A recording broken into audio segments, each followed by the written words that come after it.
Oh yeah. So it's when it's full and it's loud, it's preamble. Yeah.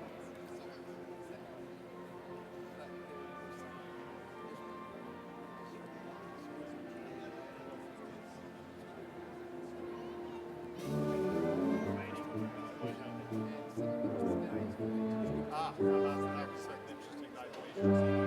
Yeah. Right. You're already decided to go here by this. I see, yeah.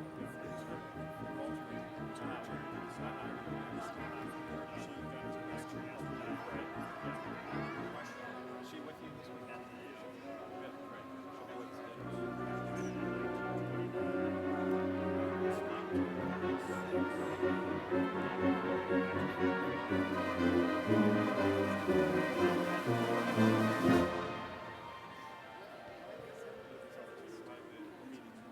yeah, we're never sure if the spring will come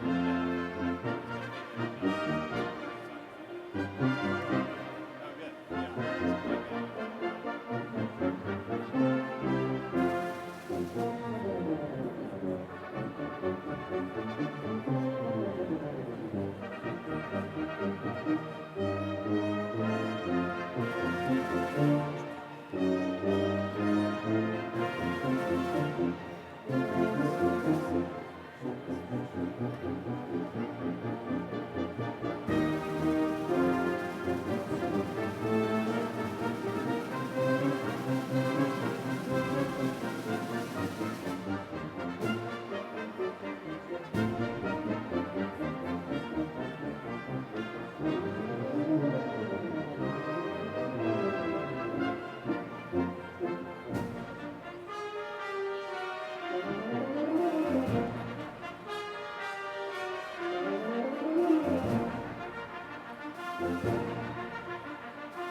Good morning and welcome to the 2012 hooding ceremony for doctoral candidates at the University of North Carolina at Chapel Hill.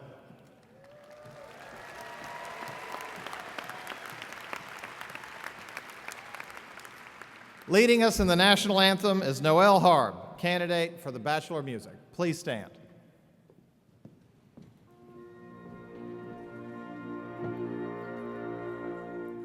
Oh, say, can you see by the dawn's early light what so proudly we hailed at the twilight's last gleaming, whose broad stripes and bright stars through the perilous fight o'er the ramparts we watched were so gallantly streaming, and the rockets' red glare, the bombs bursting in air, gave proof through the night that our flag was still there. Oh, say does that star-spangled banner yet wave o'er the land of the free and the home of the brave?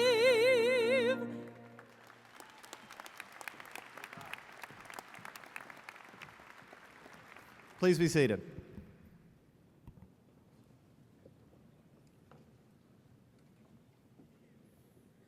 Thank you for joining us today for this important event in the life of the university.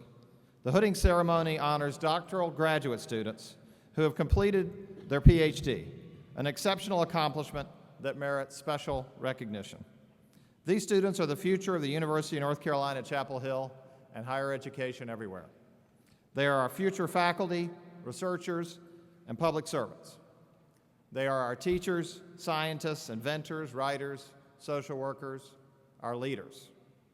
Graduate students are scholars who work at the frontiers of knowledge, and their discoveries extend our collective understanding. Their research enhances the health and well-being of North Carolina's citizens and adds to the social and cultural life of the state. The benefits of their discoveries do not stop at North Carolina's border, they extend around the world. But a graduate student's life is not limited to the ethereal world of theory and research. They also teach and engage with the public, both vital contributions to Carolina's mission. Much of Carolina's research and education enterprise is powered by graduate research and teaching assistants working together with faculty mentors. Their contributions help make Carolina one of the preeminent research universities in the nation. Graduates, thank you, and congratulations on reaching this important milestone.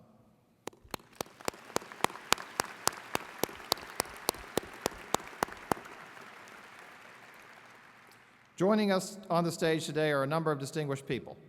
First, I'm pleased to introduce the Chair of the Board of Trustees of the University of North Carolina at Chapel Hill, Wade Hargrove.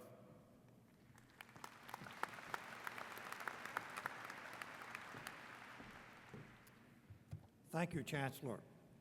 And on behalf of the Board of Trustees, I bring greetings and congratulations to you on your very impressive record of academic achievement. All of us recognize and we commend you for the intellectual self-discipline that you have brought to the task and for your contributions to Carolina's mission of teaching, research, and public service. Your work has enriched the citizens of North Carolina and those far beyond the borders of this state and this great nation. Your dedication, your commitment, your stewardship reminds us of our job as trustees to help ensure in the future the continued excellence of this university, to protect, defend, and promote the public trust that has been given to us, and to safeguard this university's ability to serve the people of this state, this nation, and the world in the future. We honor you, we have abiding confidence in you, and we extend our best wishes and congratulations to you. To borrow from one of Carolina's most gifted writers, Thomas Wolfe, when you think back to these old stone walls and to the old well, to the ringing of the bell, and to your wonderful, precious time here in Chapel Hill, we hope you will come back. We hope you will come back home and come back often. Congratulations to you.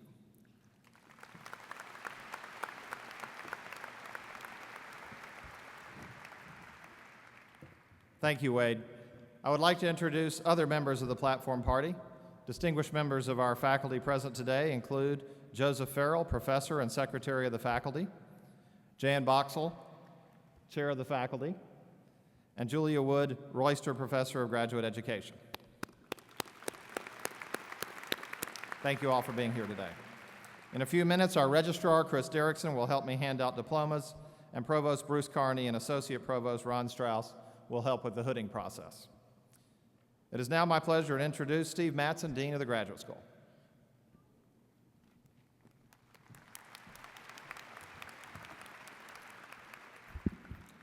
Thank you, Chancellor Thorpe. For close to 150 years, the University of North Carolina has been engaged in graduate training, preparing our future scientists, teachers, healthcare professionals, business leaders, and public servants. As Board of Trustees Chair Wade Hargrove just said, your work here is a key component of the university's mission. It will have impact well beyond the state's borders. To our doctoral candidates here today, whether your goal is to conduct groundbreaking research, to teach, or to provide earnest public leadership, we know you will share with others what you have learned here. As you go out into the world, take Carolina's standard of excellence with you. I would like to recognize the many diverse disciplines that are represented in this ceremony today.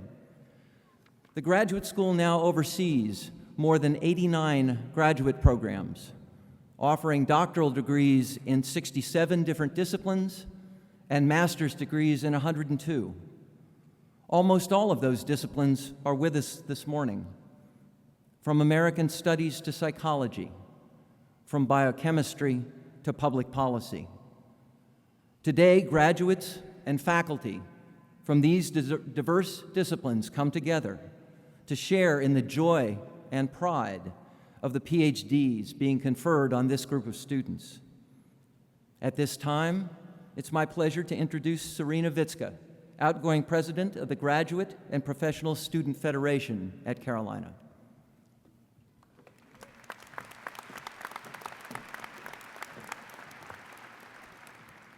So I'd just like to say it's been an honor serving as your president for the last year, and congratulations to everybody graduating today.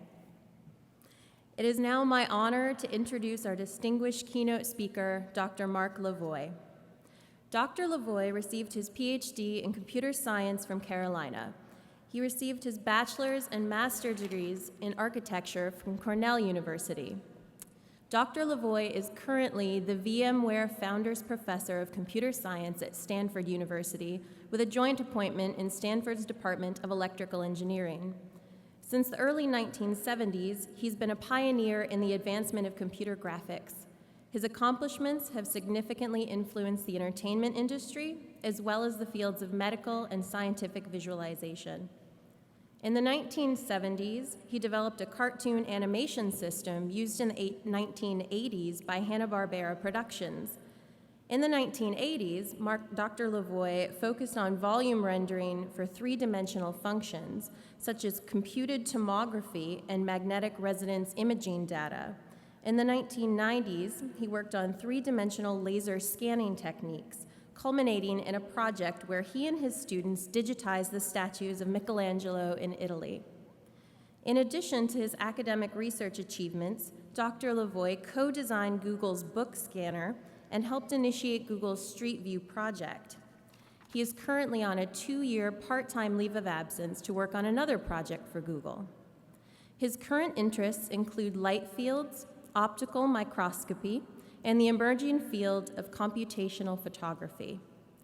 For his research accomplishments, Dr. Levoy has received the Charles Goodwin Sands Medal for Best Undergraduate Thesis, a National Science Foundation Presidential Young Investigator Award, and the ACM SIGGRAPH Computer Graphics Achievement Award, and was named an ACM Fellow. In the words of Dean Mattson, Dr. Levoy is an outstanding example of just how broad and how creative an academic career can be. His career in computer science is full of achievements that have pushed the boundaries of what we thought was possible. He pursues his research with determination and delight. We're delighted and honored to have him with us today.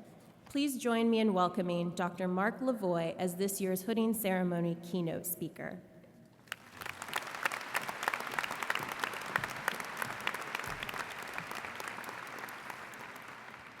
Thank you, Serena.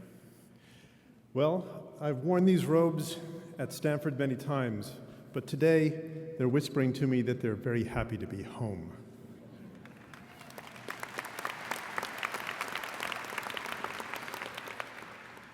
Last month, there was an earthquake in Silicon Valley.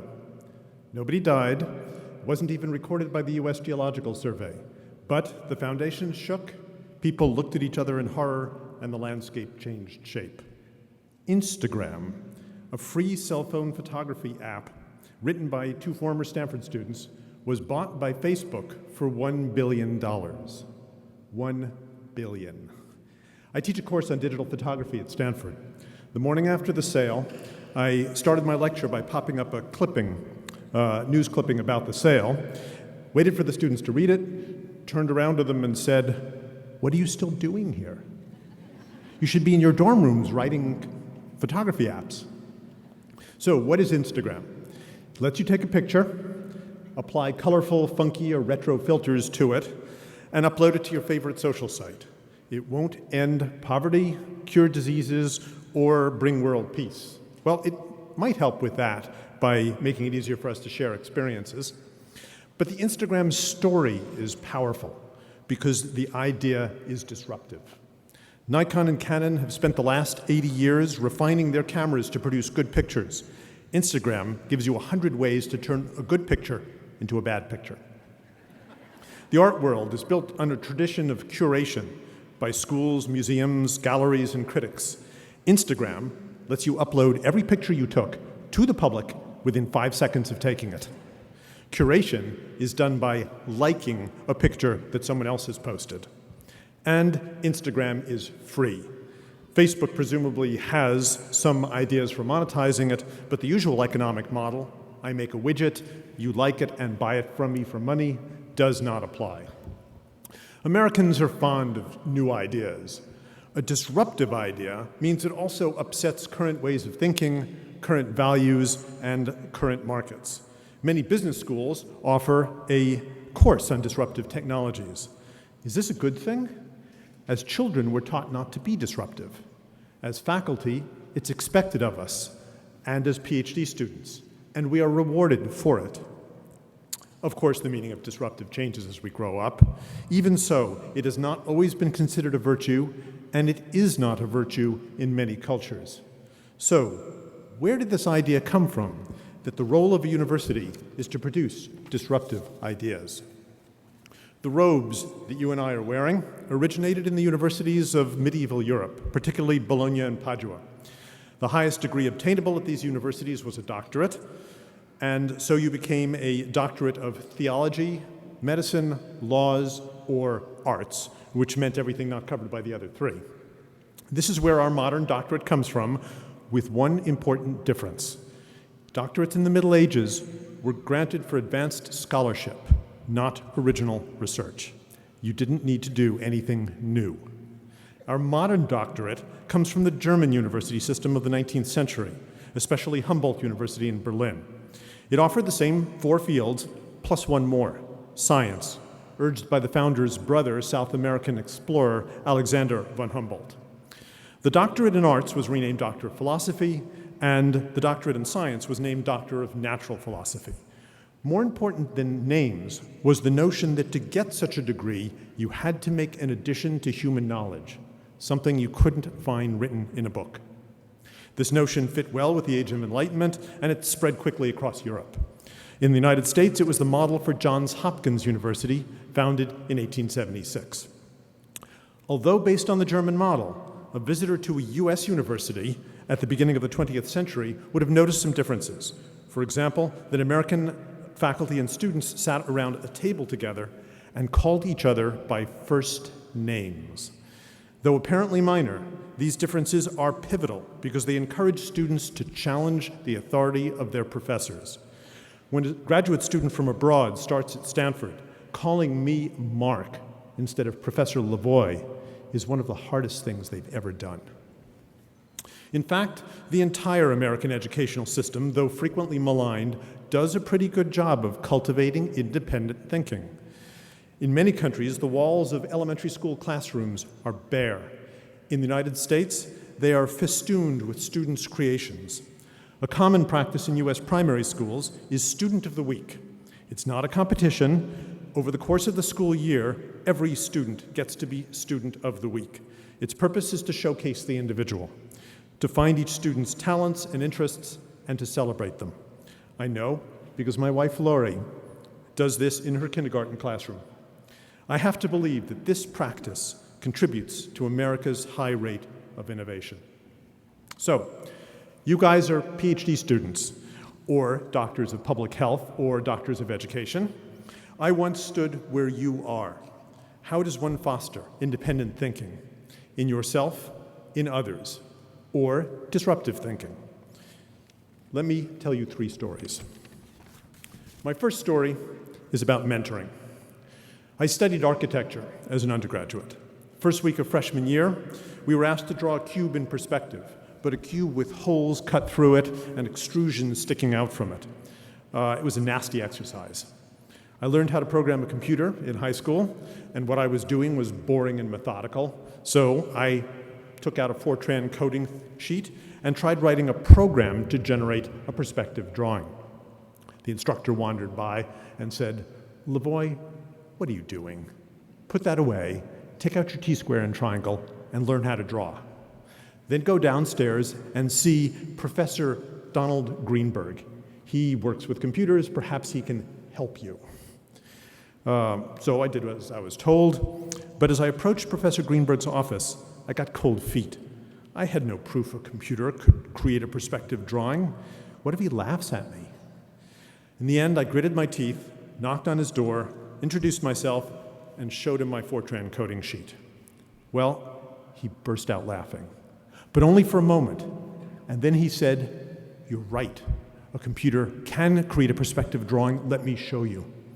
And he took out an article just published in Scientific American by Ivan Sutherland, the father of computer graphics, and described how perspective views could be generated using matrix algebra and how surfaces occluded from your view could be removed using a depth counting technique. I barely understood what he was talking about, but that meeting changed my life. First, it showed me that computers might be more interesting to me than architecture, but more importantly, this famous professor had spent 30 minutes of his time not showing off his own work, I got plenty of that later from other professors, but talking to me about my idea. When he first showed me Sutherland's article, I was crestfallen because it meant my idea wasn't new. Don saw this in my face, but would have none of it. Maybe this idea wasn't new, maybe the next one would be. He invited me to join his research group, and it was exploring this new field of computer graphics, and he has served as a mentor and role model for 40 years. Many of you will become professors. Others will work in industrial laboratories.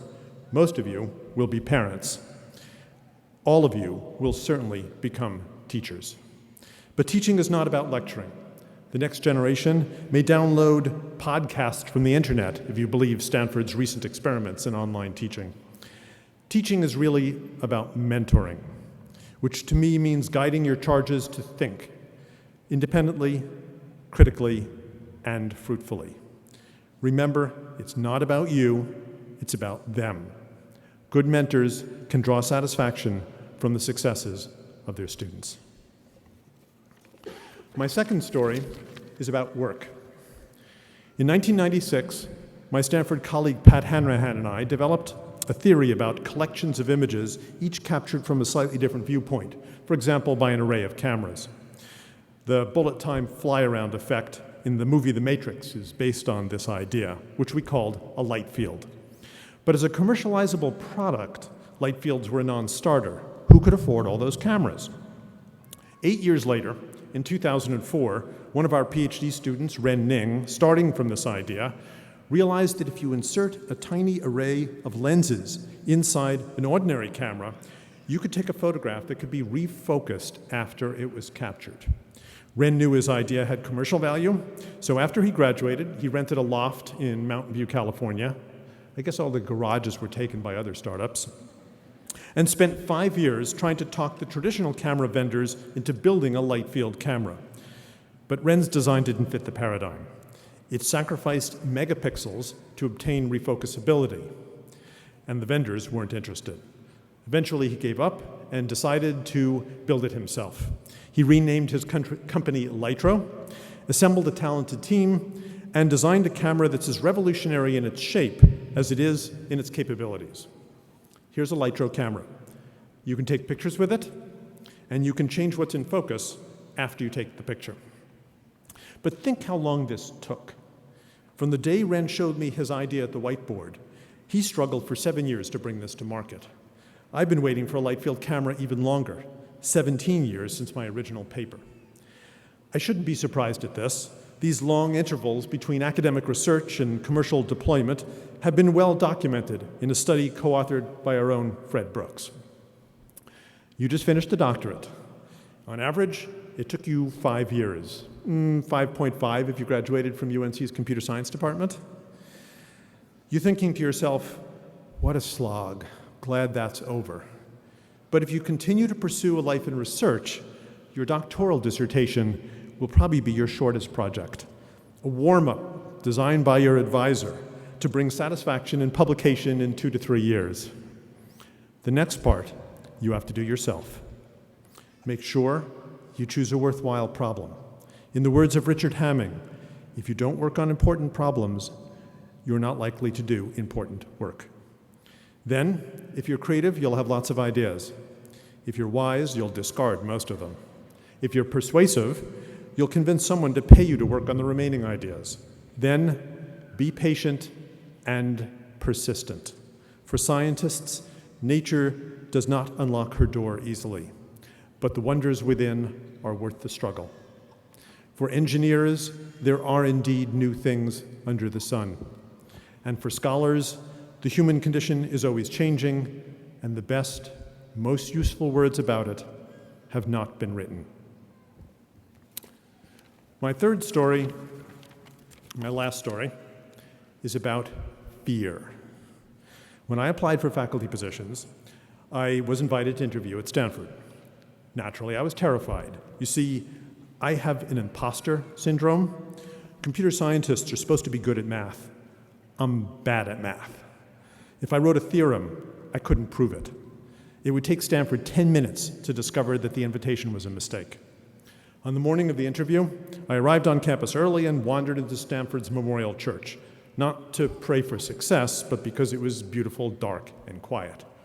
After sitting for 15 minutes to calm my nerves, I started across the quadrangle toward the computer science department. Along the way, I crossed paths with 2 PhD students. One turned to the second and said in disgust, "This place is so elitist." I was immediately a nervous wreck again. My talk went okay, and at lunchtime they sent me to the faculty club with a Nobel Prize winner and 2 Turing Award winners. The Turing Award is the computer science equivalent of the Nobel Prize. These worthies sat around the table debating alternative cosmologies of the universe. I stared into my chocolate mousse and wished I were on a beach somewhere. By late afternoon, after meeting with a different professor every 45 minutes, I was fried. So I wandered into the bookstore, another place of refuge and calm. Bad move. I immediately ran into a bookshelf of books by Stanford authors, including a shelf by the professors who had just interviewed me. These books were full of math and theorems and proofs of theorems. 2 weeks later, I got an offer from Stanford. What were they thinking? I can't get tenure there. I also had offers from more plausible schools for my modest skill set. I should take one of those. By the way, I turned down an offer from UNC because PhD students should move to another school after their degree. So to help me decide, I called my old mentor from Cornell, Don Greenberg. He told me I was acting like a coward, rather bluntly as I recall. He told me that if I didn't take that job at Stanford, I would spend the rest of my life wondering what if. So I swallowed my fears and accepted Stanford's offer. That was 20-odd years ago. I still have an imposter syndrome.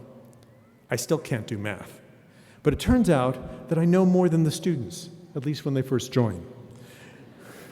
And every once in a while, I stumble across a good idea, or I stumble across 10 ideas, and my students help me to realize that 9 of them are nonsense. And I like teaching, and I like telling stories. And these things turn out to be more important than I thought. Let me end by returning to the theme of disruptive technologies. Facebook, the company that bought Instagram for $1 billion, is itself no stranger to disruptive. For 3 years, I lived next door to Facebook, literally next door. I could throw a rock from my bedroom window and break a window in Mark Zuckerberg's office. They have a particular culture at Facebook, young, edgy, in your face. Their walls are covered with graffiti and posters, spray-painted in Wild West Wanted, Dead or Alive font. One of them says, "Move fast, break things." Their offices have concrete floors, no interior walls, and lots of skateboards. So I imagine they do break things. My favorite poster says, "What would you do if you weren't afraid?" Well, let's see. Being afraid is useful. On the savannah, it kept us from being eaten by lions. Nevertheless, this is the message I'd like to leave you with. The same message my mentor, Don Greenberg, gave to me. Know your fears. Know also what you really want. Weigh the odds, and occasionally make a run for it. What would you do if you weren't afraid? Thank you and good luck.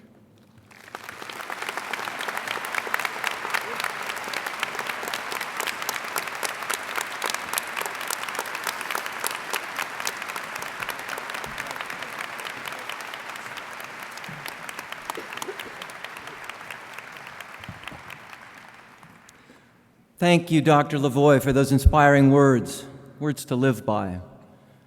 Now, as I ask the first row of candidates for doctoral degrees to come forward, as directed by the graduate marshals. Now, as we prepare to recognize our graduates, I would like to take just a moment to explain the significance of the commencement hood. The hooding ceremony is derived from medieval university traditions. In the 12th and 13th centuries, when universities were just taking shape, they were under the jurisdiction of the church. Those studying wore a habit or a cloak to which was attached a cowl or a hood. The hood seems to have had 3 uses: a covering, a shoulder cape, and a bag for collecting alms. Many of us have heard a story, whether it's true or not, of the small cup formed by the folds of cloth at the back of the hood being used as a receptacle for coins offered by grateful students after a particularly inspiring lecture by their professor. The colors on the hood symbolize school and broad discipline. The presentation of the hood by the student's mentor symbolizes the welcoming of a graduate as a full-fledged member of the community of scholars. As I call the name of each doctoral candidate and his or her advisor, I ask that the student and advisor proceed onto the stage. At that point, the advisor and Provost Carney will ceremoniously place the hood on the student. The student and advisor will then proceed to the farthest end of the stage to receive congratulations from Chancellor Thorpe. If the student's advisor is not present, Provost Carney or Associate Provost Strauss will present the hood to the student. I want to call your attention to those students who are wearing gold cords. These students are members of the Royster Society of Fellows, our most prestigious graduate fellowship program.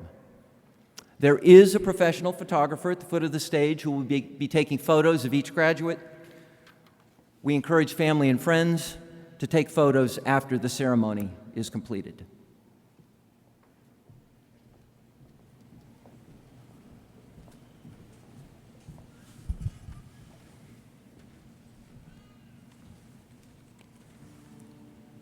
Richard Heaney Crooks. Henry Crooks.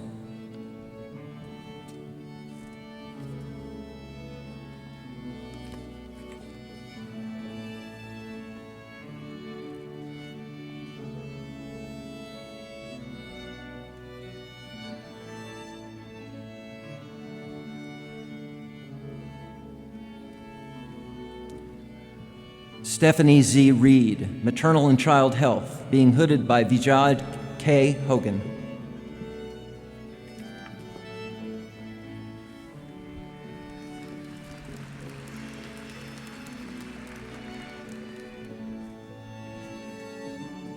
Catherine Elizabeth DeCraft, Chemistry, being hooded by Wenbin Lin.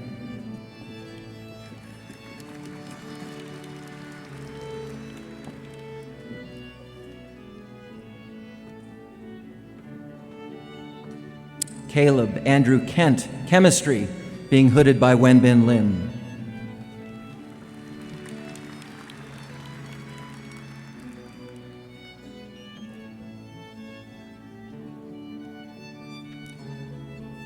Joseph De La Roca, Chemistry, being hooded by Wenbin Lin.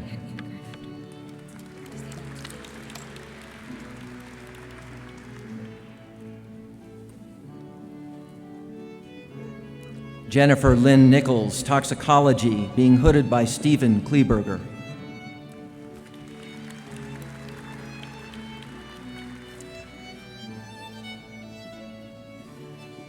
David Christopher Palmer, History, being hooded by John Casson.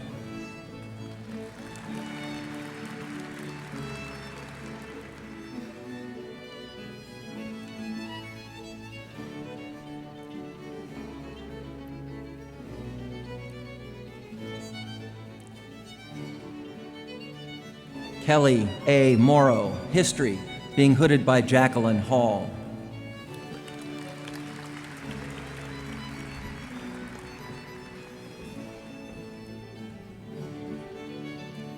Emily Laura Braley, Mathematics, being hooded by Prakash Bakala.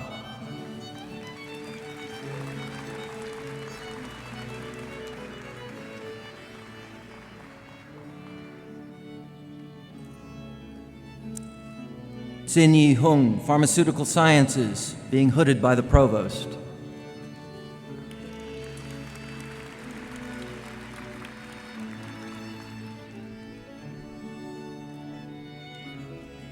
Jennifer Moore Miller, Public Policy, being hooded by the Provost.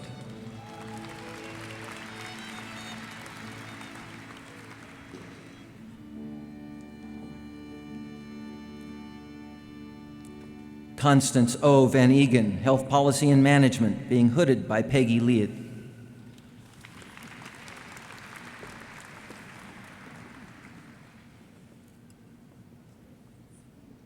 Maria Gabriela Alcalde, Health Policy and Management, being hooded by Susanna Havala Hobbs.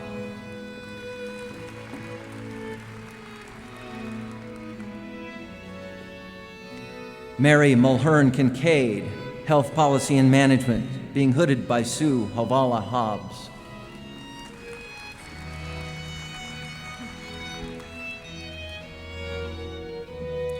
Jennifer Kim Rosenwig, being hooded by Suzanne Cavala Hobbs.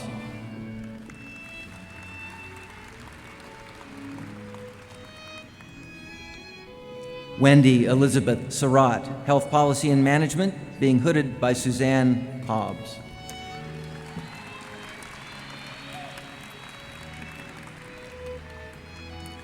Giselle Pemberton, being hooded by Suzanne Hobbs.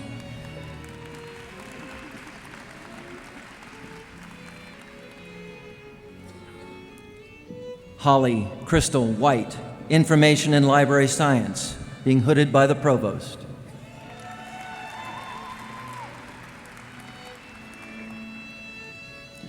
Michaela Morgana Adams, History, being hooded by Theda Perdue and Michael Green.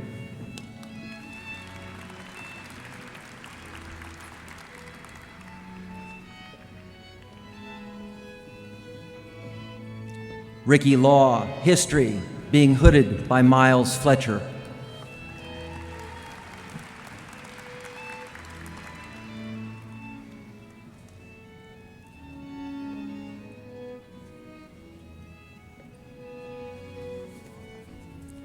Kathleen Evelyn Rands, Education, being hooded by Linda Stone.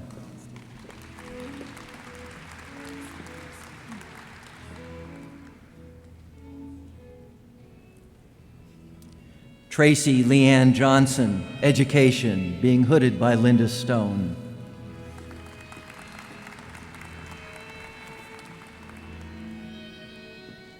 Yijian He, Biology, being hooded by the Provost.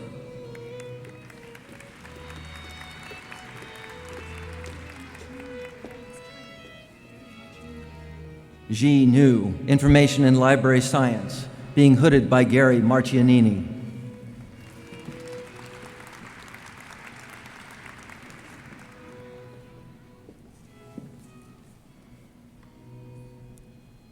Dawn Phillips, Human Movement Science, being hooded by Angela Rosenberg.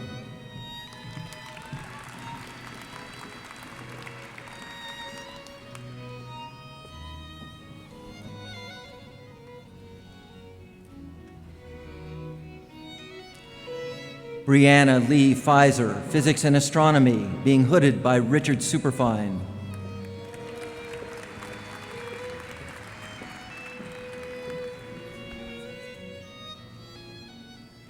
Catherine Thakin, Pharmaceutical Sciences, being hooded by Craig Lee.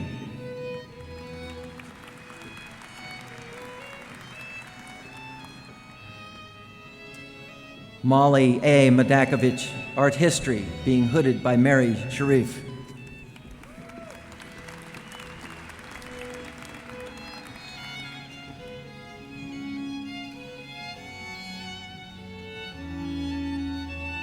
Stephen M. Campbell, Epidemiology, being hooded by the Provost.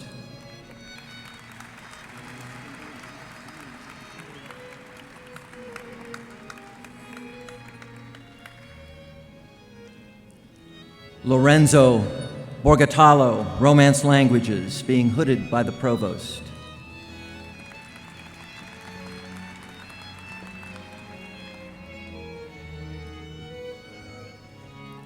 Meng Jin, Biochemistry and Biophysics, being hooded by Tim Elston.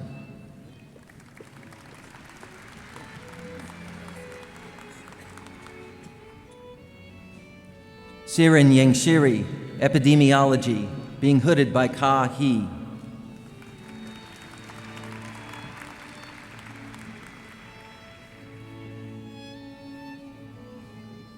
Matt Prisalak, Philosophy, being hooded by the Provost.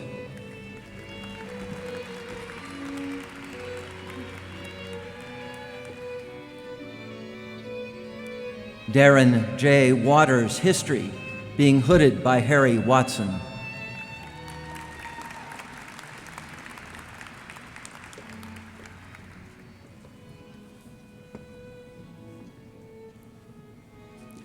Baron Halton Henderson, Environmental Sciences and Engineering, being hooded by William Visuet.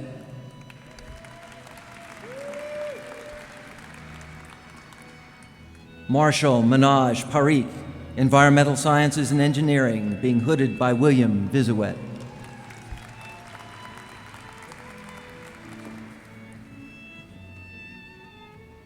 Haofeng Zhang, Environmental Sciences and Engineering, being hooded by Jason Suprant.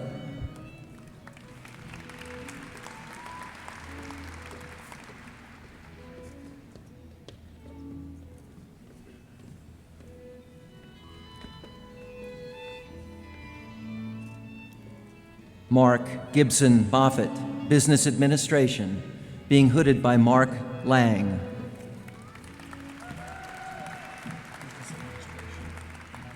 Thanks.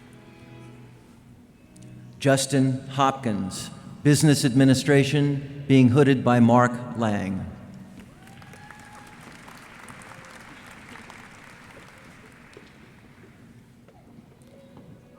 Jesse Allen Bloker, Business Administration, being hooded by Jennifer Conrad.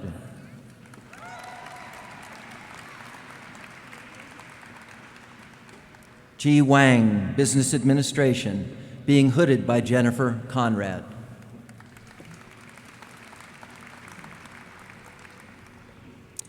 Katie E. McDermott, Business Administration, being hooded by Jennifer Conrad.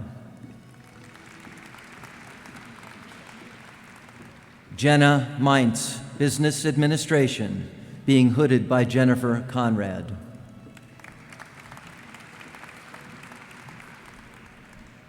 Isacco Piccioni, Business Administration, being hooded by Jennifer Conrad.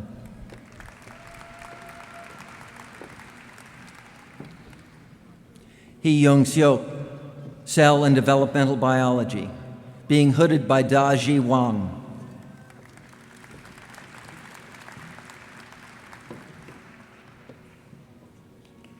Christopher Temple Northup, Journalism and Mass Communication, being hooded by Francesca Dillman Carpentier.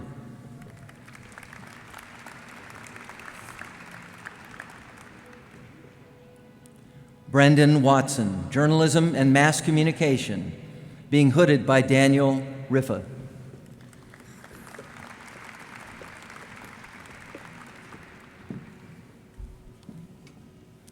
Miri Beskin, Psychology, being hooded by Neil Mulligan.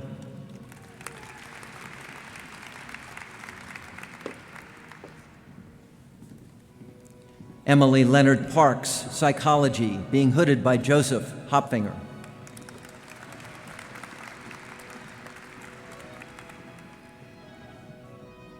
Jacqueline Hennessy Ford, Psychology, being hooded by Kelly Giovanella.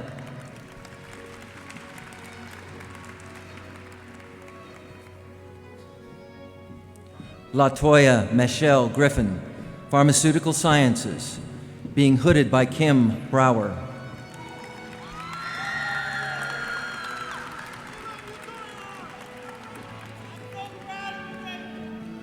Vijay Mani, Business Administration, being hooded by Jay Swaminathan.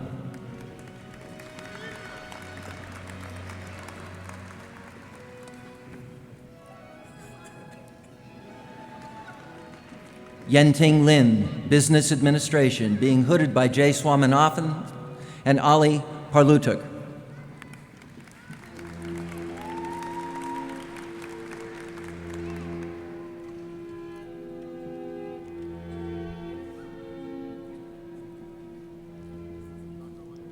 Rahul Narain, Computer Science, being hooded by Ming Lin.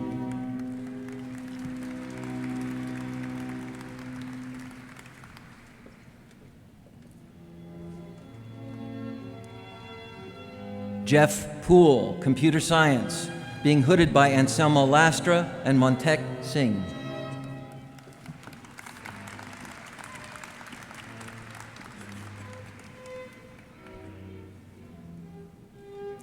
Brian Eric Frauhager, Chemistry, being hooded by Joe Templeton.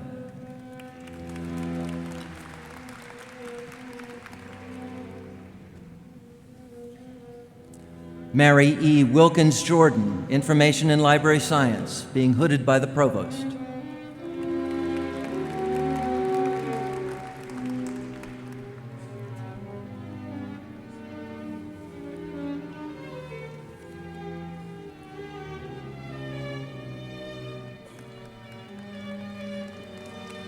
Paul Michael Maselli, Psychology, being hooded by Melanie Green.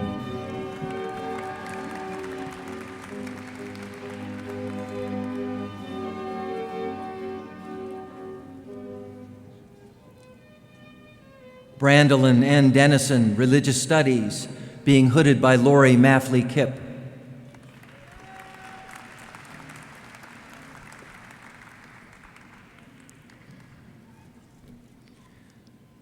John Duffy, Religious Studies, being hooded by Lori Maffley Kipp.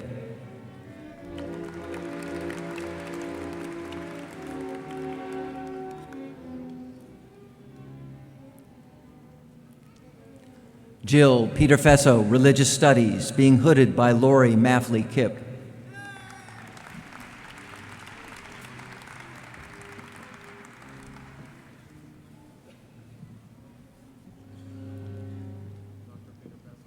Danielle Guberman, Music, being hooded by the Provost.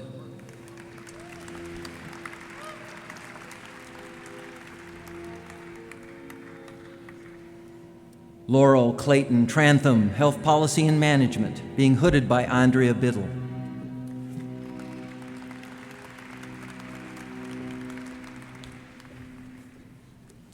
Elizabeth Cox, Neurobiology, being hooded by Josephine Johns.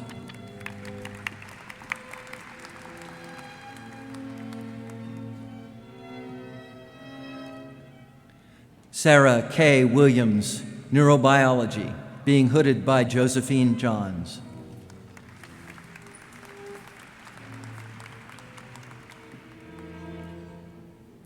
Elizabeth Dunham Buttermore, Neurobiology, being hooded by Dr. Josephine Johns.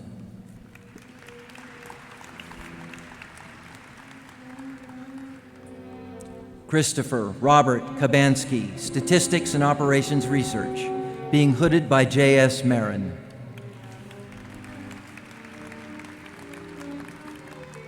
So-Young Jeong, Statistics and Operations Research, being hooded by J.S. Marin.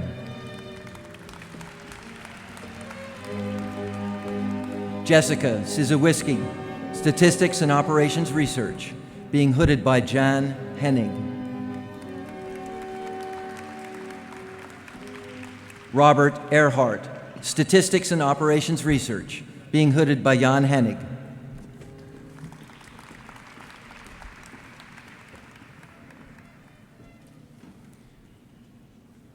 Spencer Hayes, Statistics and Operations Research, being hooded by Haipeng Shen.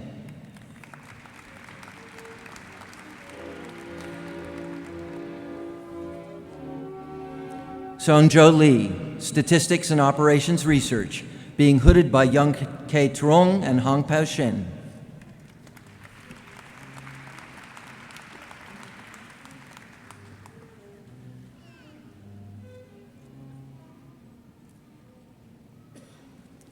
Ruiwen Zhang, Statistics and Operations Research.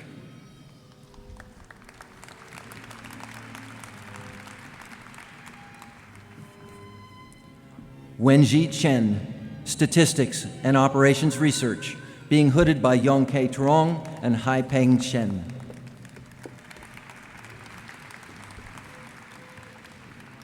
Zhou Yongchon, Education, being hooded by Rune Simonson.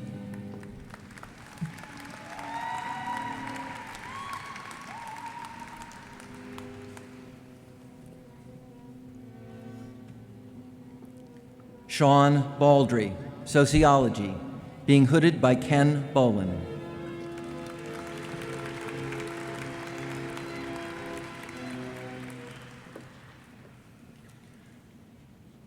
Gerald Francis Lackey, Sociology, hooded by Barbara Entwistle.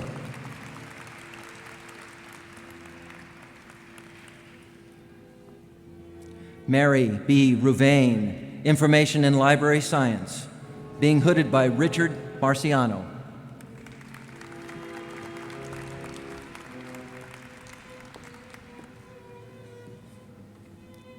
Beth Elder Ellington, Information and Library Science, being hooded by Claudia Gollop.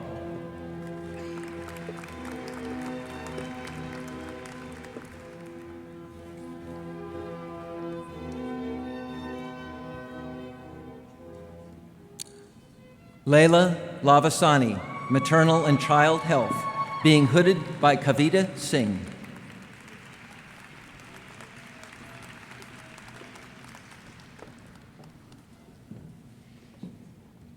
Mary Elizabeth Bratch, Education, being hooded by Lynn Vernon Fegans.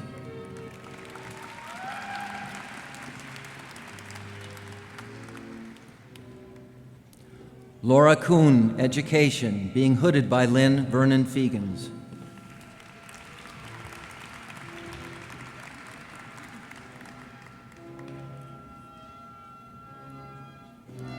Mandy Huff Adkins, Education, being hooded by Lynn Vernon Fegans.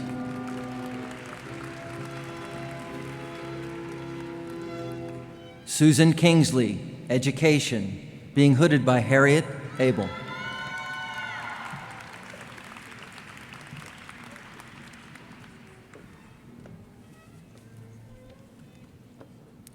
Margaret Clinard Gillis, Education, being hooded by Sharon Palsha and Harriet Abel.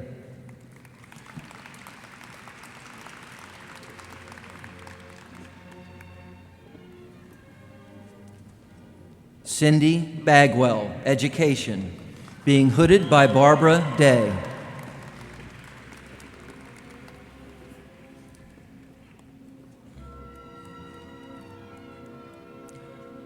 Denise Young, Curriculum and Instruction, being hooded by Barbara Day.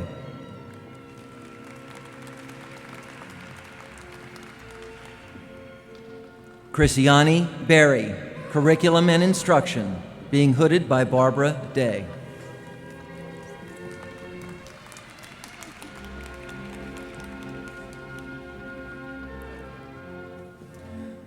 Beth Ann Fine, Curriculum and Instruction, being hooded by Barbara Day.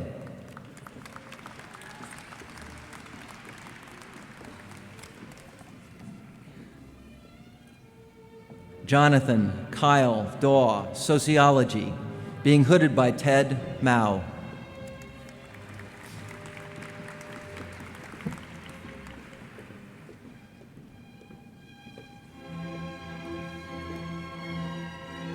Alexis M. Silver, Sociology, being hooded by Ted Mao.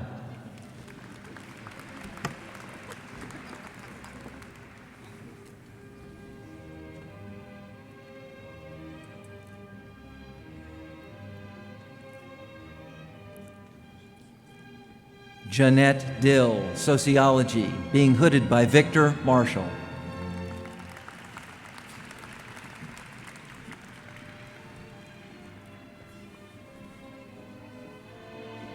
Jennifer Nicolette Gibson, Psychology, being hooded by Stephen Resnick.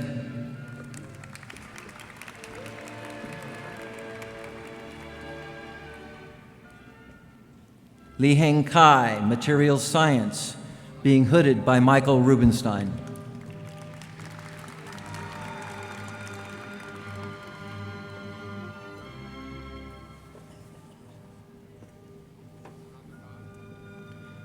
Charlie Wade, Nursing, being hooded by the Provost.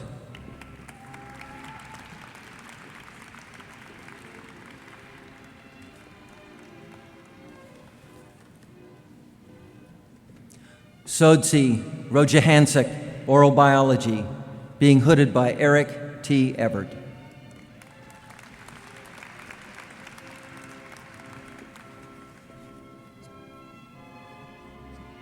Elena Leigh Garland, Microbiology and Immunology.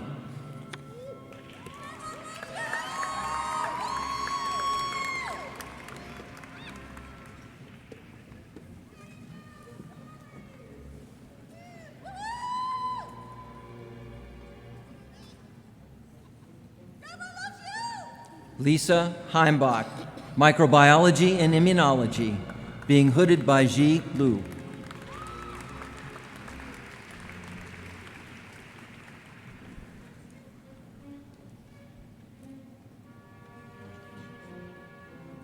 Jonathan Thomas Reisner, Comparative Literature, being hooded by Maria de Guzman.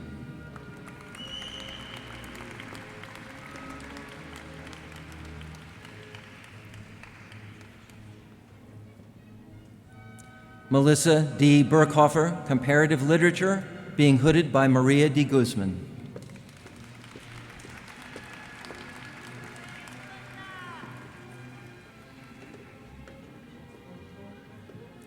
Ying Chung Ji, Sociology, being hooded by Lisa Pierce.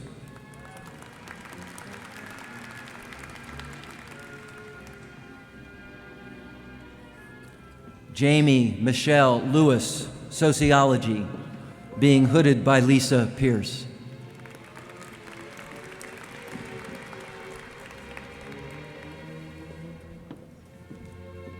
Amy Elizabeth Lucas, Sociology, being hooded by Kathleen Mullen Harris.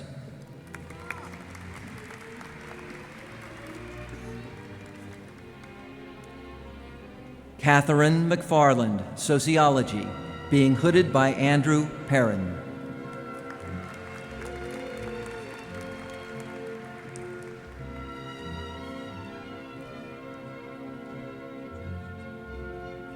Amanda French, Mathematics, being hooded by the Provost.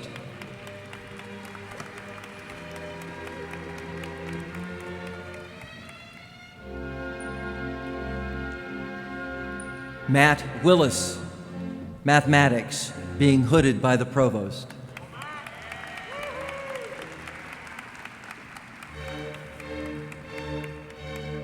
Ryan Douglas Mills, Geological Sciences, being hooded by Alan Glazner.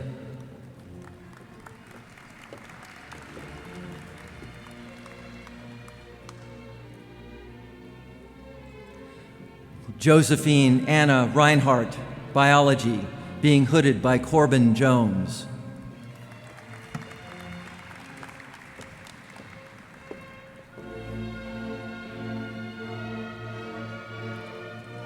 Daniela Pilar Cleland, Political Science, being hooded by Jonathan Hartland.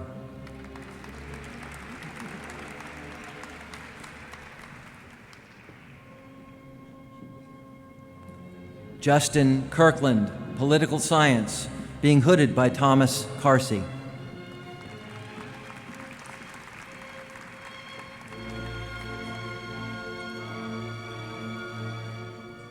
Jenna Ashley Robinson, Political Science, being hooded by Virginia Gray.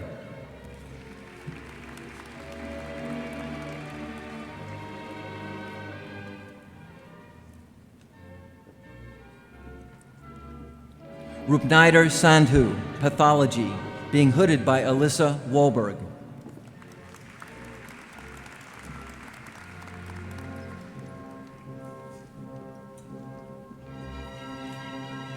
Jessica E. Rodriguez, Pathology, being hooded by Charles Jeanette.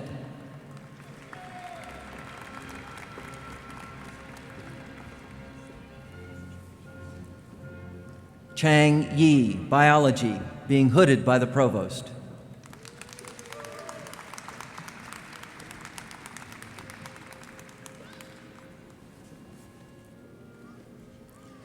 Michelle Sumako Itano, Cell and Developmental Biology, being hooded by Ken Jacobson.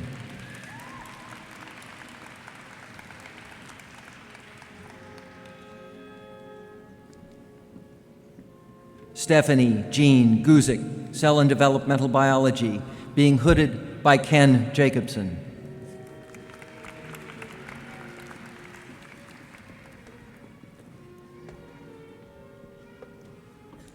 Siddhartha Mandal, Biostatistics, being hooded by Michael Kosarok.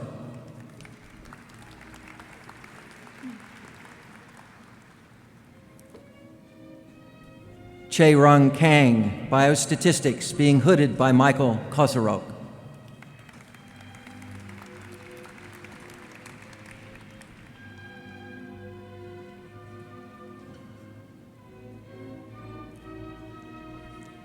Inchi Zhao, Biostatistics, being hooded by Michael Kosarok.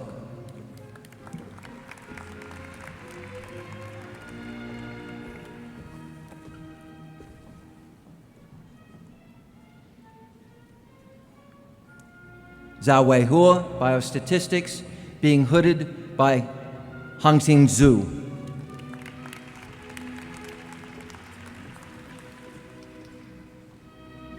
Jaeun Choi, Biostatistics, being hooded by Jianwen Kai.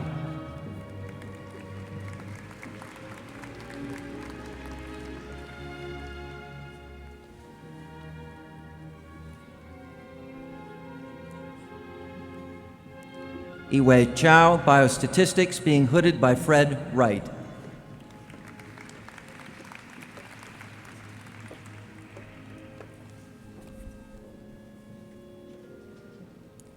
Annie Green Howard, Biostatistics, being hooded by Shrikant Bhagdawala.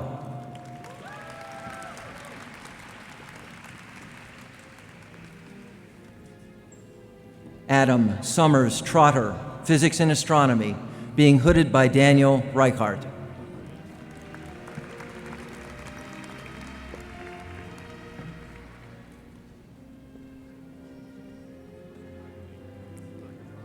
Zhang Ren, Material Science, being hooded by Lu Chang Jin.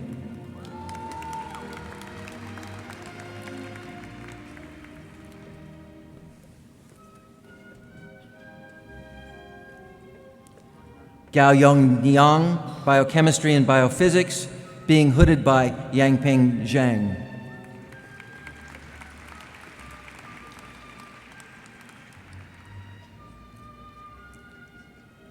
Wenqi Pan, Genetics and Molecular Biology, being hooded by Yangping Zhang.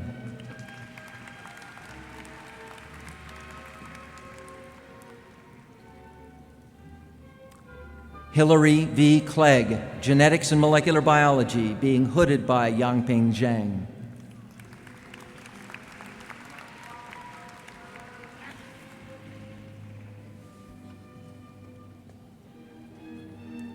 Edward Forrest Morrill. Accepting in Dr. Morrill's honor is his wife.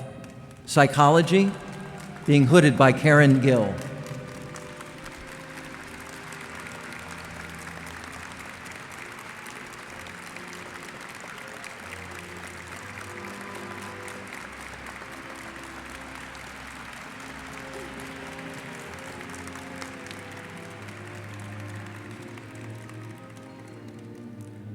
Gregory Stonerock, Psychology, hooded by Karen Gill.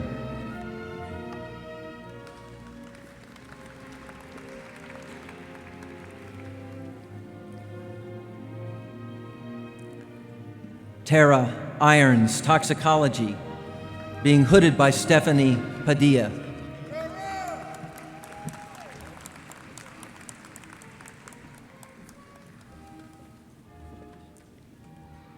Sean Knuth, Education, being hooded by Stephen Hooper.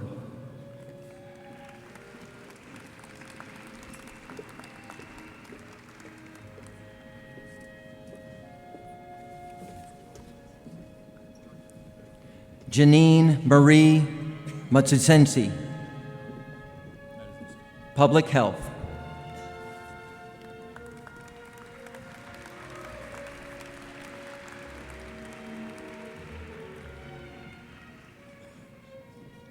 Ryan Christopher May, Biostatistics, being hooded by Lloyd Edwards.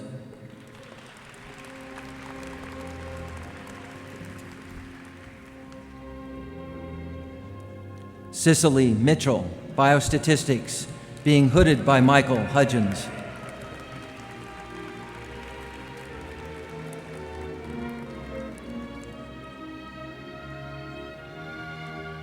Tracy Lynn Nolan, Biostatistics, being hooded by Michael Hudgens.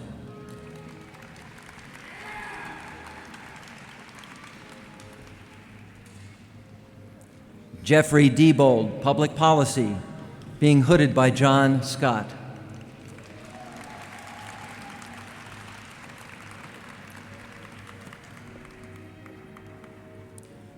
Dewana Lee Waugh,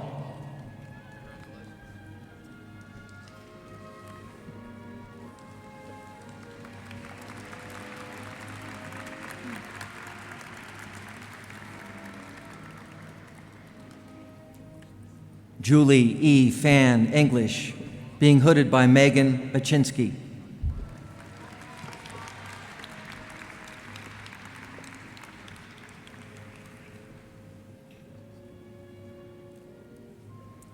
Catherine Lee Carlson, English, being hooded by Lori Langbauer.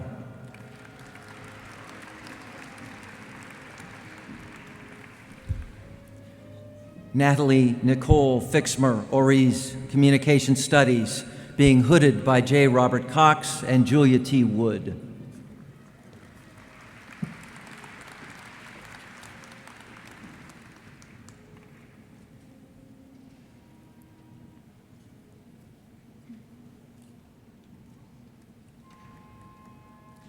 Matthew Paul Carlson, English, being hooded by George Lensing.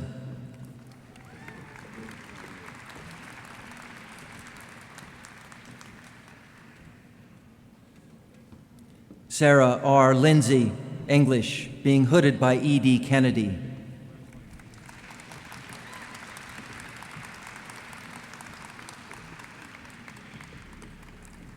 Brian Jenkins.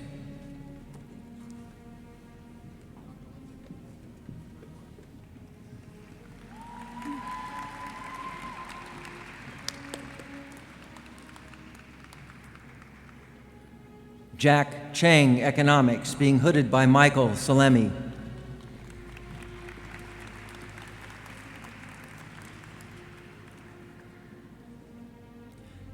Timothy John Moore, Economics, being hooded by Michael Salemi.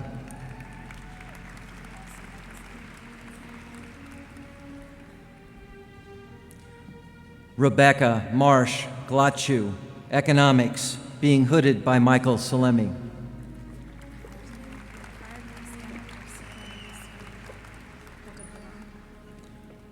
Alyssa A. Wittenborn, City and Regional Planning, being hooded by David Moreau.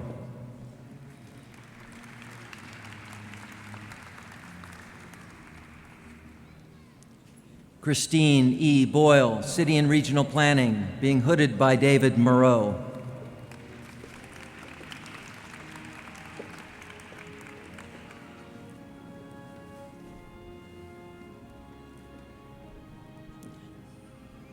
Eric Sanders, Speech and Hearing Sciences, being hooded by Karen Erickson.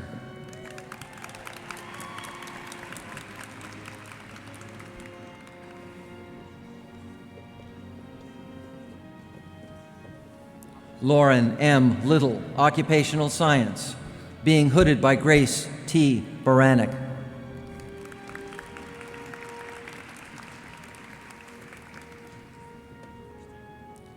Jennifer Cochran Dalton, Speech and Hearing Sciences, being hooded by Elizabeth Craze.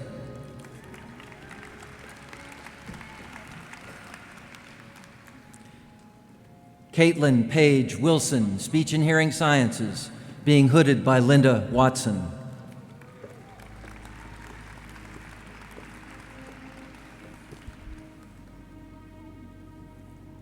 Anne Margaret Sam, Education, being hooded by Samuel Odom.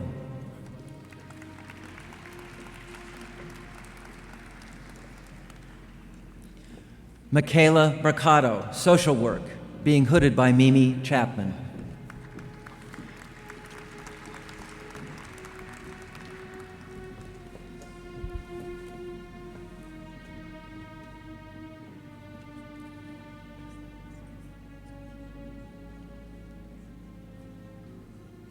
Song Kui Hu, Business Administration, being hooded by Richard Bettis.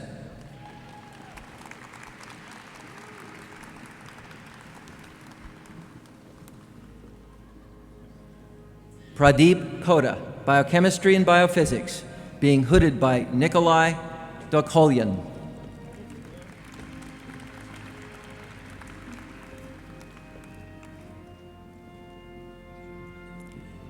Jinhup Lee, Biochemistry and Biophysics, being hooded by Aziz Sanjar.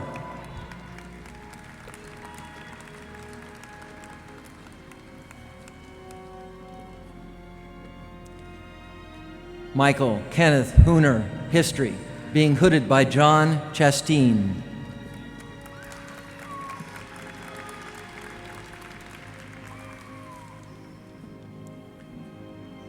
Robert Hunt Ferguson, History, being hooded by Fitzhugh Brundage.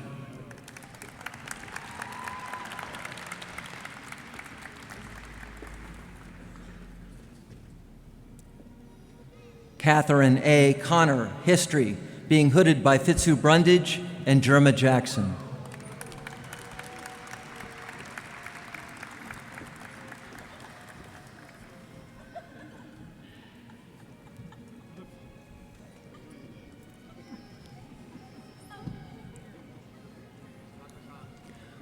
Michael Mulvey, History, being hooded by Lloyd Kramer.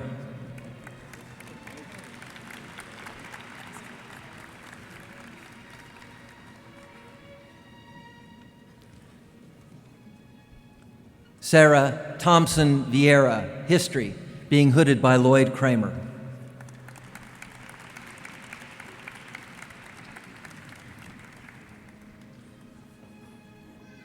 Sarah Elizabeth Summers, History, being hooded by Lloyd Kramer.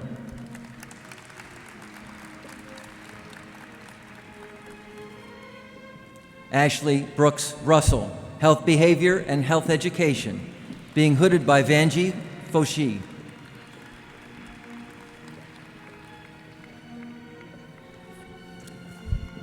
Rebecca Davis Octera, Health Behavior and Health Education, being hooded by Carol Golan.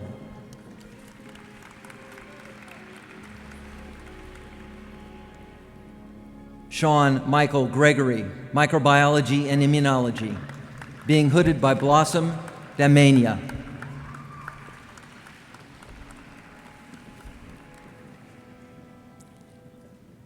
Angela Calcaterra, English, being hooded by Eliza Richards.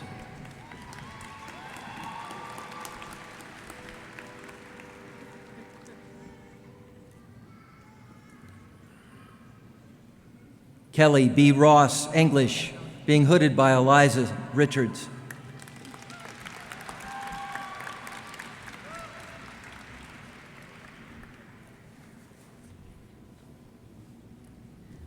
Elena Oxman, English, being hooded by Gregory Flaxman.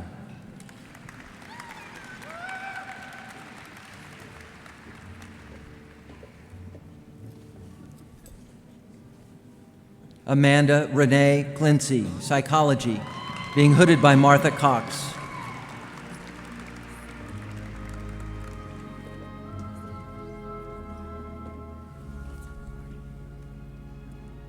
Yurung Jun, hooded by Donald Nonini, Anthropology.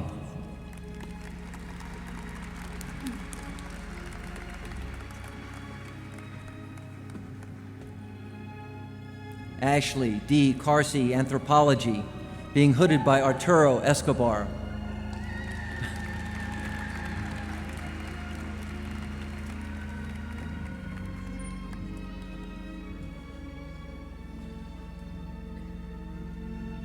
Georgina Ruth Drew, Anthropology, being hooded by Dorothy Holland.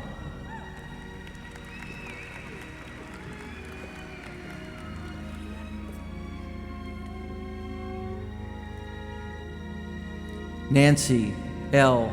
Havel, Nursing, being hooded by Suzanne Thoyer.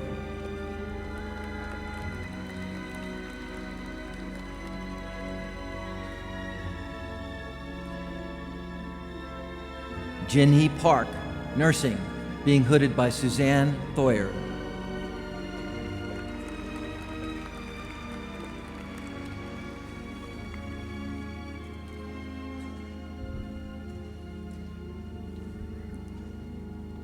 Hyunk Kyun Choi, Nursing, being hooded by Deborah Barksdale.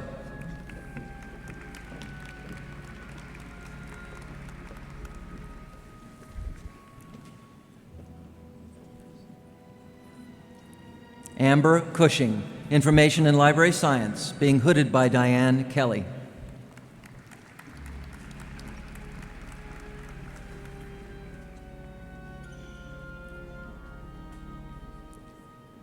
Christine Ann Carpino, Political Science, being hooded by Marc Crescenzi.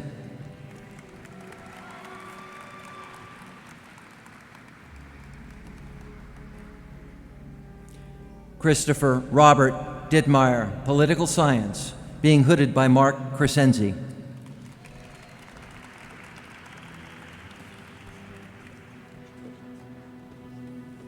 Lawrence Edward Savage, Educational Leadership, being hooded by Fenwick English.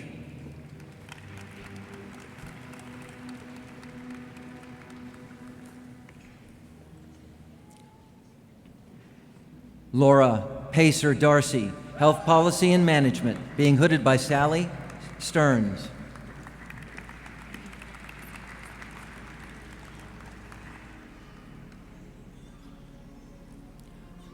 Courtney Keeler, Health Policy and Management, being hooded by Sally Stearns.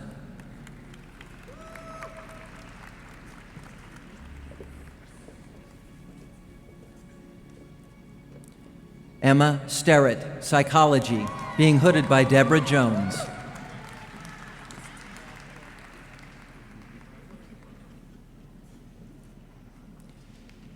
Tanny Marie Hudgens, Psychology, being hooded by Deborah Jones.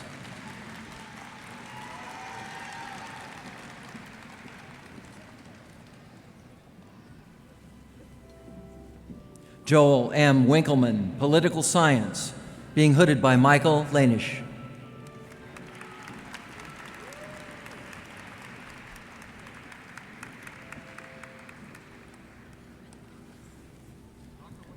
Tamara Margaret Johnson, Geography, being hooded by the Provost.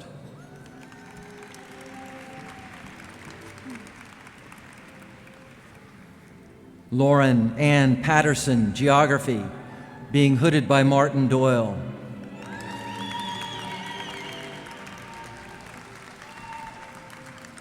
Timothy David Baird, Geography, being hooded by Martin Doyle.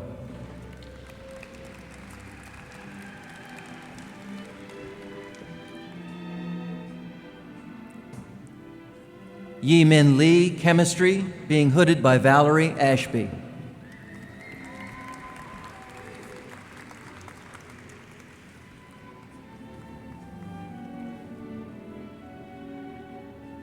Brad Newton Barlow, Physics and Astronomy, being hooded by Chris Clemens.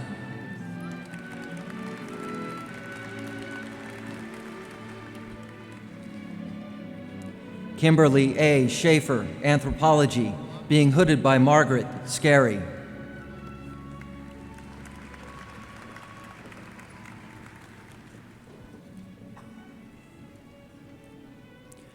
Courtney Amber Lewis, Anthropology, being hooded by Valerie Lambert.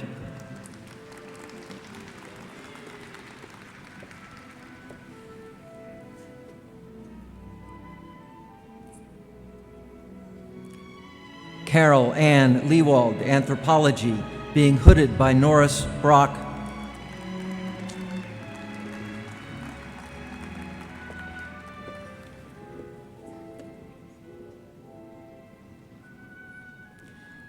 Janelle Armstrong Brown, Health Behavior and Health Education, being hooded by Dr. Eugenia Eng.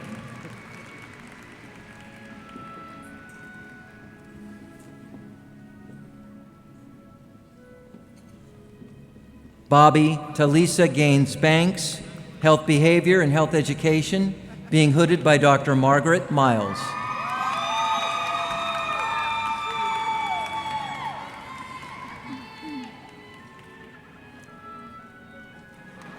Ellen Catherine Kasparovich, Mathematics, being hooded by James Damon.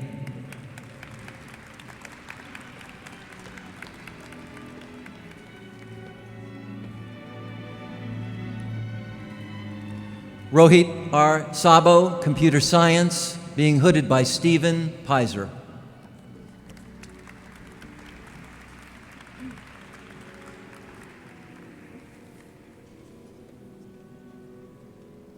Riley C. Flowers, Environmental Sciences and Engineering, being hooded by Philip Singer.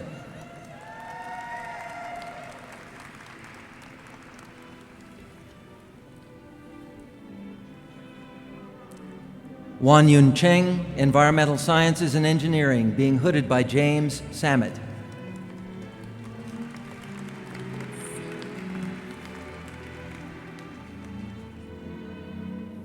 Michelle Seaver, Epidemiology, being hooded by James Thomas.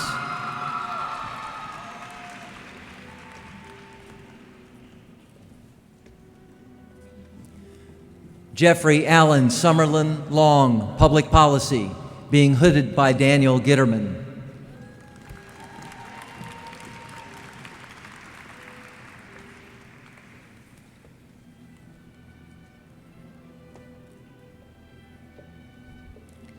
Vijay Ganesh Sekaran, Pharmaceutical Sciences, being hooded by Michael Jarstfer.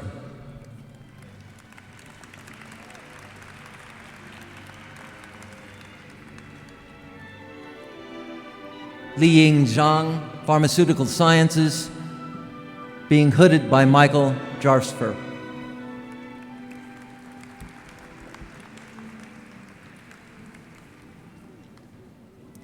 Yawen Tang, Nutrition, being hooded by Stephen Zeisel.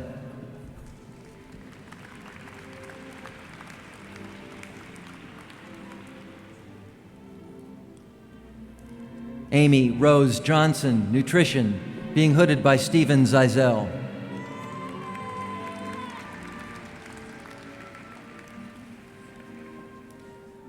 Elena Pedigo-Clark, Slavic Languages and Literature, being hooded by Radoslav Lapushin.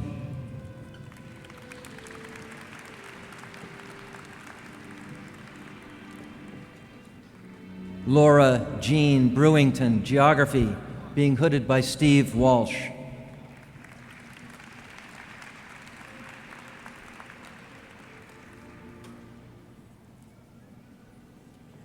Linda Kikiewicz, Geography, being hooded by Steve Walsh.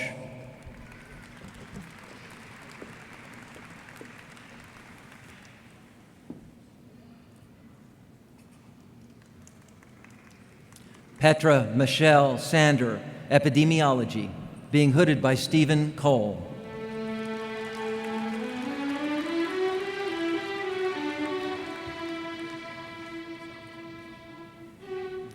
Heather Ann Bauer, Education, being hooded by Eileen Carlton Parsons.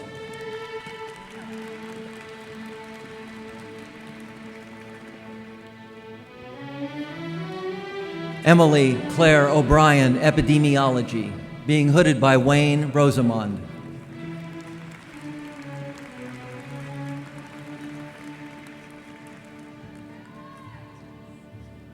Kimon Devaris, Epidemiology, being hooded by Andrew Olshan.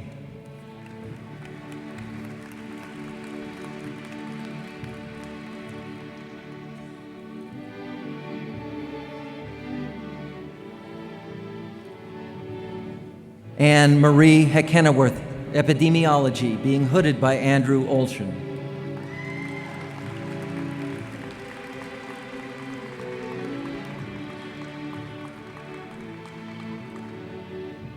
Virginia Thompson Guidry, Epidemiology, being hooded by Andrew Olshan.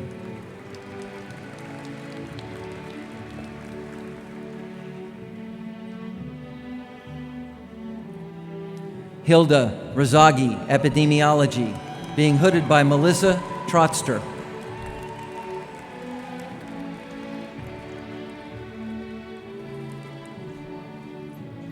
James Bradley Layton, Epidemiology, being hooded by Alan Brookhart.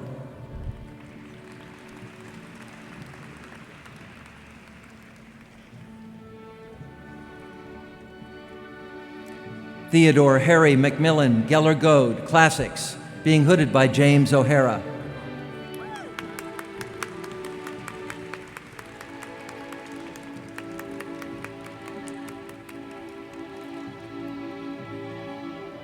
Nina T. Davis, Philosophy, being hooded by Susan Wolfe.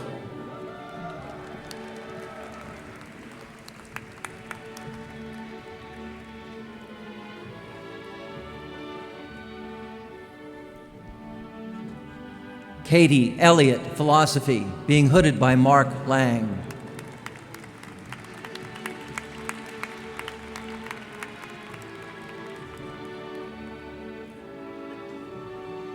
Eleanor Taylor, Philosophy, being hooded by Mark Lang.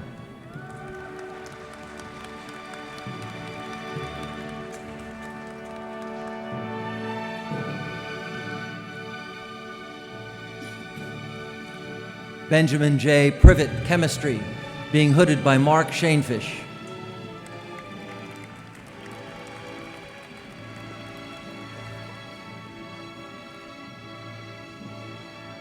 Bo He, Pharmaceutical Sciences, being hooded by the Provost.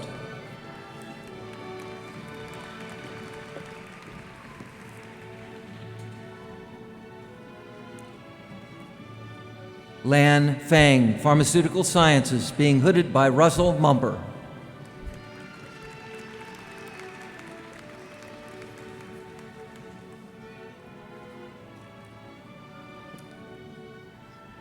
Sarub Wawa, Pharmaceutical Sciences, being hooded by Russ Mumper.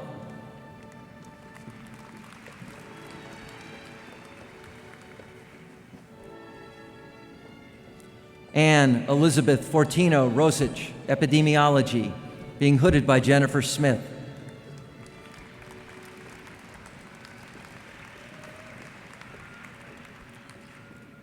Carla Suzanne Martin, Education, being hooded by George Noblet.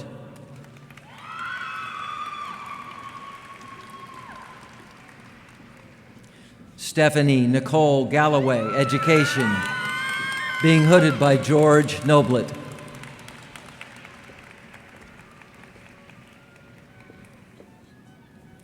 David Bueller, Economics, being hooded by Al Field.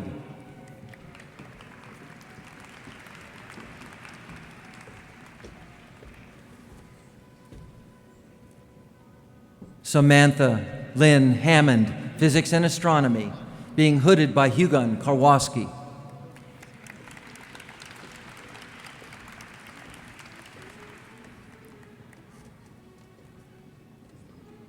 Patrick Kent, History, being hooded by Richard Talbert.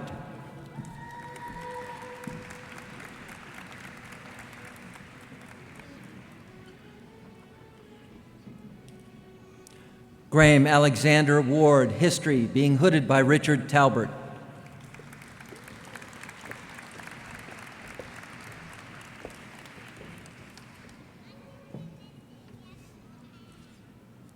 Emily Ann Ray, Physics and Astronomy, being hooded by Renee Lopez.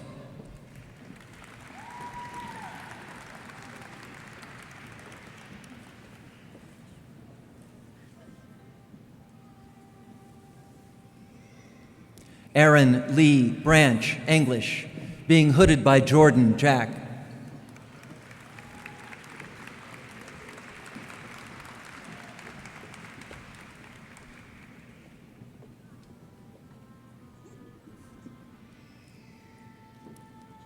Elaine Brooks Bojorquez, Microbiology and Immunology, being hooded by Stephen Meshnick.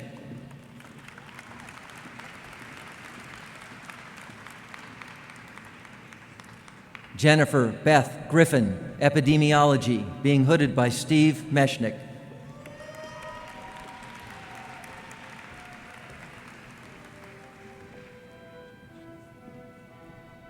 Nathan Christopher Nickel, Maternal and Child Health, being hooded by Miriam LeBlanc.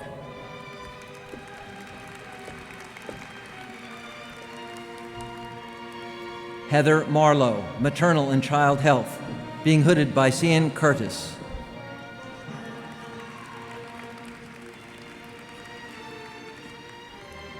Michelle Lynn Canther, Genetics and Molecular Biology, being hooded by John Rawls.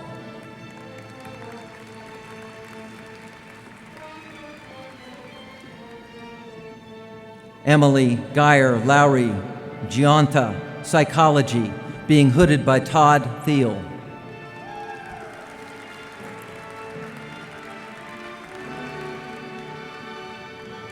Kwongbom Choi, Computer Science, being hooded by Dr. Sean Gomez.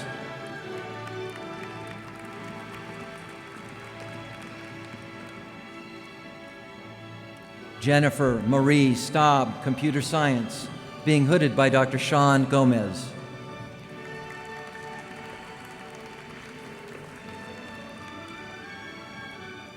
John Michael Cesarado, Physics and Astronomy, being hooded by Art Champagne.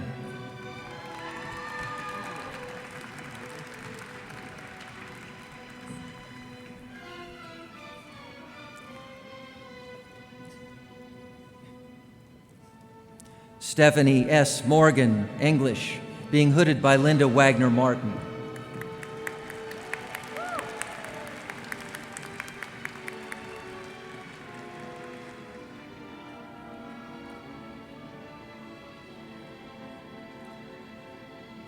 Jennifer Ann Williamson, English, being hooded by Linda Wagner Martin.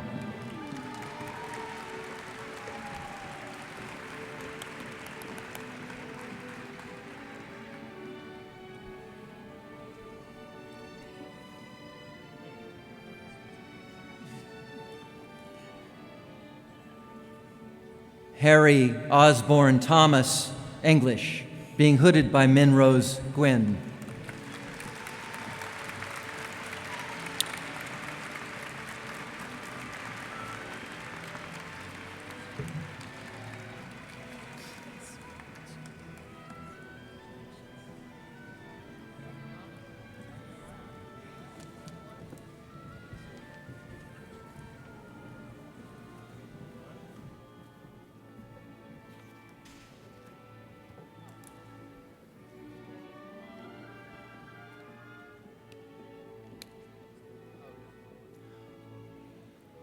What a talented group of graduates are present here today. We welcome you with open arms into the community of scholars.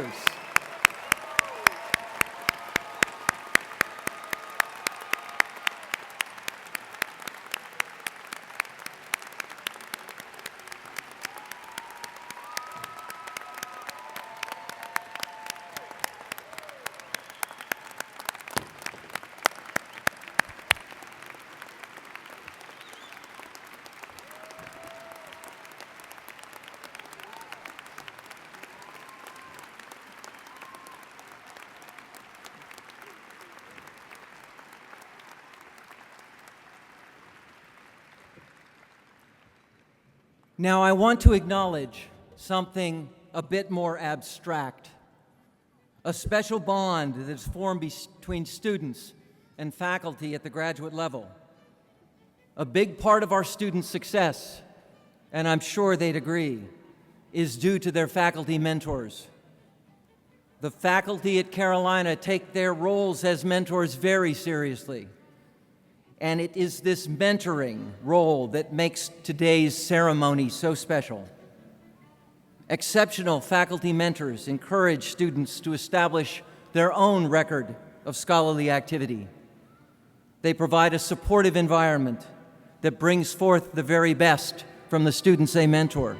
They achieve a successful record of graduate degree completion among the students they advise. To honor this exceptional level of faculty commitment, the Graduate School presents an annual Faculty Award for Excellence in Doctoral Mentoring. The number of nominations we receive from doctoral students and the content of those nominations was an affirmation of our faculty's dedication to graduate students.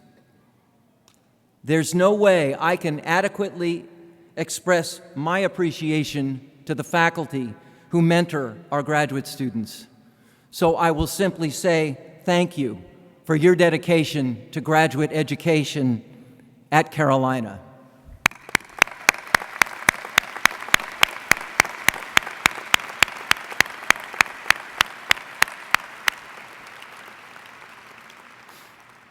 The recipient of this year's Faculty Award for Excellence in Doctoral Mentoring is Dr. Christopher Clemens, Professor of Physics and Astronomy.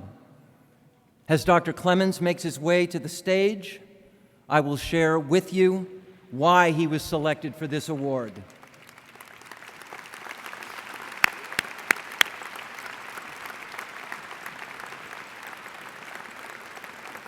I want to share with you some quotes from his nomination.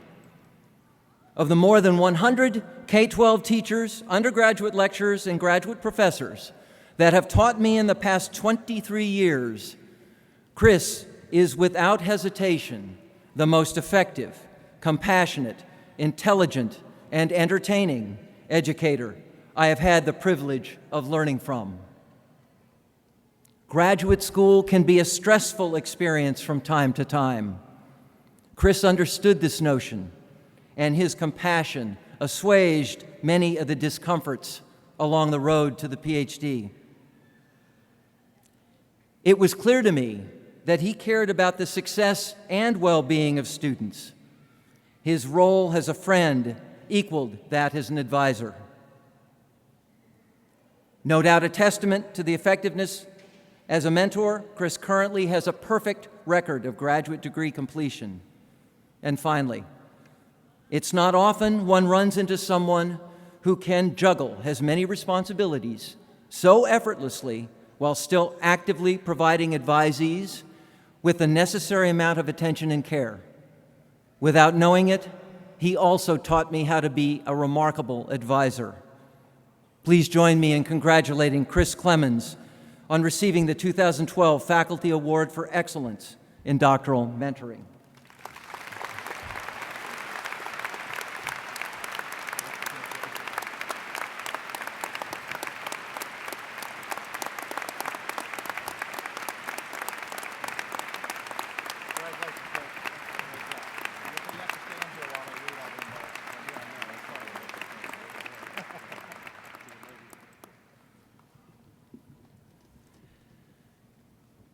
Now, a final charge from the graduate school before you go. Graduates, you've been recognized today for your successful completion of doctoral studies, a process that all of you know takes years of commitment and self-discipline. Now, I charge you to take that commitment to excellence and go out into your community, whether here in North Carolina or across the United States or across the oceans, and make your community a better place for its citizens. Lend your passion and your knowledge to your community and watch it grow and prosper.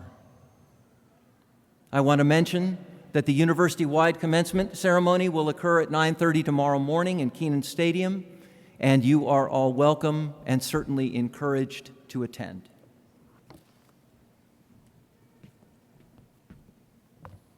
Congratulations once again to all of you. One more time.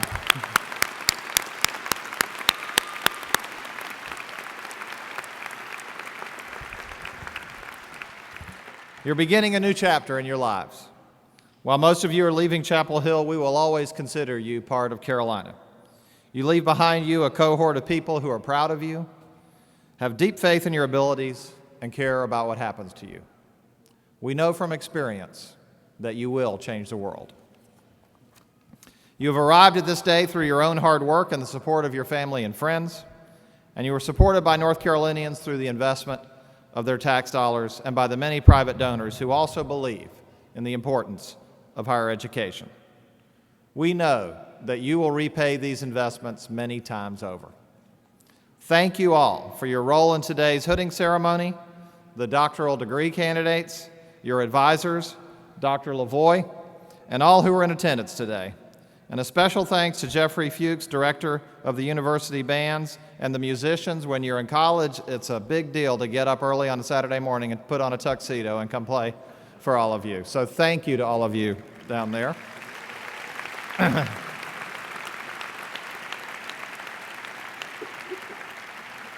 And to singer Noel Harb, thank you and very best wishes to you all. Now everyone, please stand as Noel Harb sings Hark the Sound.